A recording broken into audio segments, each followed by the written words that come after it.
Friday, May 4th, 2018, and you've turned into FYI, Nash Community College's ultimate and only source of TV news. Also, may the 4th be with you to my Star Wars fans out there. I'm Kate Britton, and along with my co-host, Xavier Johnson, we're going to give you the rundown on what's happened this past week and the lowdown on what's coming up this here on the NCC campus. But enough of that blabbering. It's time to jump into this week's Weekly Rewind. This past weekend proved to be an eventful one as the annual Run for Knowledge and the third annual Blue Fest took over the NCC campus. I joined over 110 runners, joggers, and walkers to tackle the Run for Knowledge's 5K or 3.1-mile course. The Studio 67 crew was on the scene to give us a closer look. Good morning. Great day for running. Yes, sir. Great day for Blue Fest, right? Yeah, absolutely. Thank you, everyone, for coming out.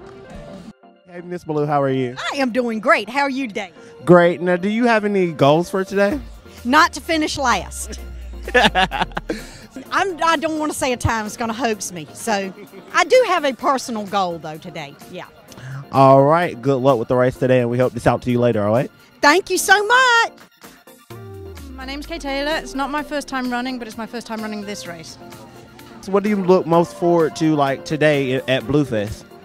I look forward to spending time in the community. The one thing, as you can tell from the accent, I'm not American. And I say when I do the 5Ks in America, the one thing I notice at the end is like the community feel. You don't necessarily get that in Britain.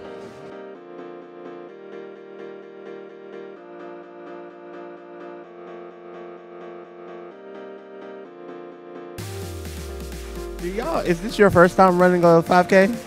It's my first time. Pray for me. I've done a couple, but not in a long time. Yeah. Yeah, it's not my first. All right, and do y'all have any, like, personal goals for today?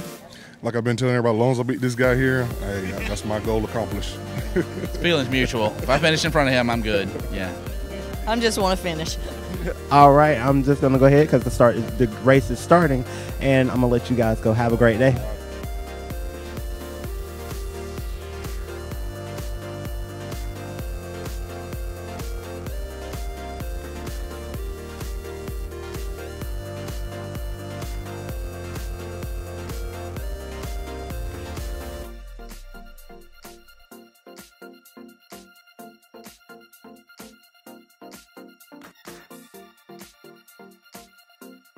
All right, I'm here with Justin Marshall. He was the first person to cross the finish line for the Run for Knowledge. How do you feel?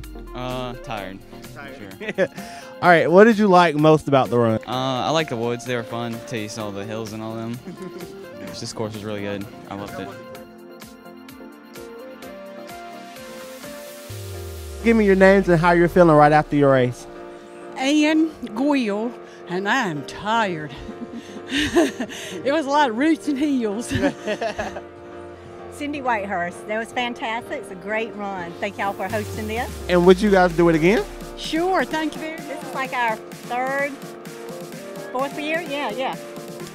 It's good to see how the college has grown. So that's awesome. You have a nice place here. I'm Susan Beasley Butler, and I actually graduated from Nash Community College 2 times. One back in 1974, or 73 actually, and then again in 1979. And I went through the nursing program, LPN to RN, and then later went on to get my bachelor's and master's at other universities. So Nash Community College holds a dear spot in my heart. I wanted to do this race. I love to run. It's a fun course. Y'all got a great trail here, but it is certainly very challenging, and you don't expect that in eastern North Carolina. All right, I'm back again with Miss Pam Ballou asking about how you feel. Oh, I feel great. I didn't give you my my goal last time.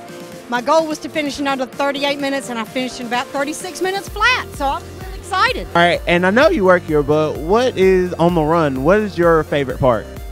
My favorite part is handing out scholarships to students where I know it's going to make a difference in their lives, because you know what? No matter what, nobody can ever take your education away from you.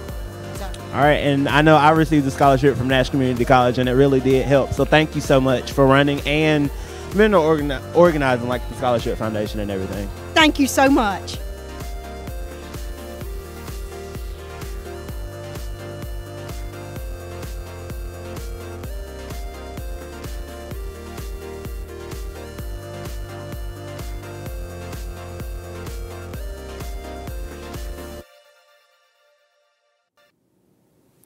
Bluefest is an annual event held on Nash Community College's campus that celebrates all the NCC has to offer. This year's Bluefest featured a beekeeping demonstration, rappelling and fire extinguisher training, a pet adoption event from Odin's Orphans Rescue, and advanced manufacturing demonstrations. One of the most popular events of the day was the Student Expo, which took place in the NCC library. Xavier Johnson attended the expo to gather some more information. All right, we're here at Bluefest at the Student Expo with FYI's very own Cielo Gomez. Hey Cielo, how are you? Hi, I'm good. How about you? Great. Can you tell me what your Student Expo project's on? Okay, so for my English 231 class, we had to choose a famous author, and I chose Nathaniel Hawthorne. And we had to do a close reading, a literary analysis, and then a final project based on all our gathered knowledge on the author. And since Nathaniel Hawthorne is known for his A Scarlet Letter, and basically what I realized through like all my research and all of the projects was that Nathaniel Hawthorne really used symbolism and allegory to show the true flaws of mankind and like the reality about us. And a lot of his themes were around the fact that we are constantly living in sin and hypocrisy and judgment. And due to this, a lot of the public opinion that he was faced with, it was both negative and positive, because some people appreciated that he was honest in his work, but some people did not appreciate it. All right, thanks for speaking with me today, and we'll see you later. Hi there, I'm Samantha Gaskins, and I am an Associates of Science degree, and I am doing projects from Professor Latham's English 112 class. All right, and can you tell me a little bit about your project? Yeah, so I have two projects here. One is the theory response, and one is my literary analysis. And I'll start with my literary analysis. It's called A Dead Woman's Legacy, and it's based off of a short story by Guy de Maupassant. It's called Dead Woman's Secret. And basically what happens in the story is there are two children. They're grown up now. There's a pious daughter who's become a nun and a rigid son who's become a judge. And their mother has just died. And they're reading letters that she had written over the years by her deathbed to remind themselves of memories of her. And they come across a letter between their mother and her secret lover. So basically they discovered that their mother was having an affair, which completely destroys their entire view of her, and they never want to hear about her again. And now your theory response. So my theory response is basically on social facilitation theory, and social facilitation means that we act differently in the presence of an audience or a co-actor than we do by ourselves. Well, all right, thanks for talking with me, and I really enjoyed learning about your two projects. I am Jonathan Overton, and I am an Associates in Arts transfer student. All right, and can you tell me a little bit about your project? Yeah, so this is my theory response. It's on the placebo effect, which is a psychological and medical phenomenon that's kind of baffled people for a long time. Typically, it's medical. It's not always medical, but for example, doctors will prescribe individuals fake medicine, but tell them that it's real. And so when the people take the medicine thinking that it's real, their brain heals their body rather than the medicine, which is really strange, and we don't know why that happens.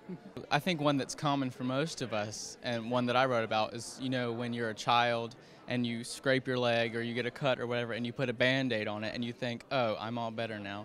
You're not actually better, because Band-Aids don't actually do anything, but it's just you psychologically thinking that the Band-Aid's gonna heal you, so you feel better. All right, thanks for speaking with me today. Thank you. I'm Crystal Hughes, and I'm actually studying to be a costume fabrication and design artist. A couple of things that I've actually done are productions for the drama department. I've done, well, 3 here, either doing on and off stage. I've done costume work for As You Like It, Blythe Spirit, and Working. I've also got a couple of things here that I have actually handmade for different classes, and an actual finished product that I've actually completed just recently. It took about 8 months to do. Wow, that took it sounds like it looks absolutely beautiful, so I imagine a lot of time and effort went into it. My name is Hannah Alcobri, and I'm doing my Associates in Science, and hopefully I'm looking forward to being a pediatrician. So I got a long career ahead of me, but I'm willing all the hard work that comes at me. My project here is about the soft spot in a baby's skull. So what are these soft spots that nobody knows about, really? They just know, like, oh, be cautious, like, there's soft spots, don't touch the baby's head, you know? But really, like, their scientific name is called fontanelles, and they serve a great purpose that nobody really knows a lot about. So what are the purpose of these soft spots? So over here, as you can see, like, we have a skull, a fetal skull, and there's 4 fontanelles. There's the frontal fontanelle, you got the one in the back, the occipital fontanelle, you got the sphenoidal fontanelle, and the mastoid. So the main function of these fontanelles is to promote growth. Usually the baby's head, you know, they got a small brain, right? So once that brain fully develops and that skull also fully develops, that the fontanelles will ossify and and grow. You also indicate many different things with these fontanelles, such as dehydration. If you got like a little indented fontanelle, it means dehydration. And like even dwarfism and hyperthyroidism, like there's many different indicators just by the fontanelles. You know, it's really interesting. Not a lot of people know about it, so that's why I got my poster out here, and I'm ready to explain everything to everybody. I didn't know much about it, and just from that quick segment, you're doing awesome, and I've just learned a lot. All right, thanks for speaking with me today. I really did learn a lot, and it's really informational. All right, thank you so much. That's why I'm here. Thank you. The students taking Introduction to Engineering this semester invited other students, faculty, and staff to their BOE-BOT Contest, in which programmable robots are pitted against each other. This event was held on May 1st in room 7115 of the Science and Technology Building. Nash Community College hosted a career fair on Wednesday, May 2nd in the school's Business and Industry Center. Prospective job seekers had the opportunity to meet with employers from all types of industries, including UPS, Pfizer, the Rocky Mount Police Department, and Duke Health.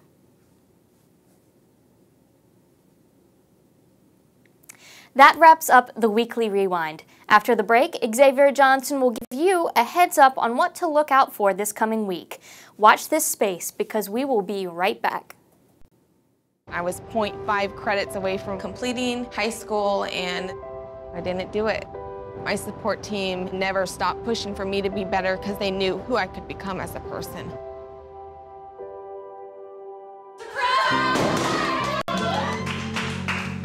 I've been given an opportunity and I'm just thankful for it. Find free adult education classes near you at finishyourdiploma.org.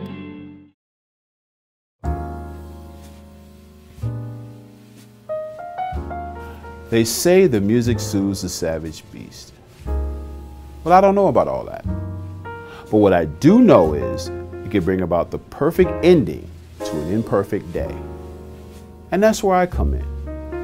My name is Stuart the Nighthawk Hawkins, and I host Big Bang Radio's The Wind Down.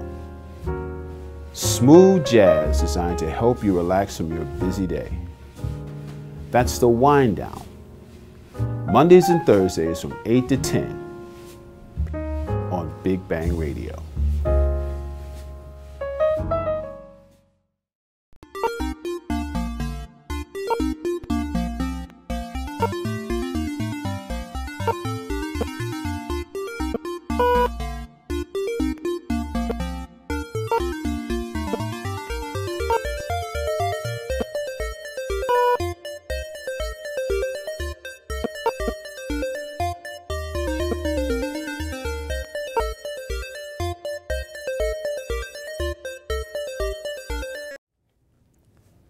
Hello, I'm Xavier Johnson. I'm here to give you all of what's coming up this week at Nash Community College.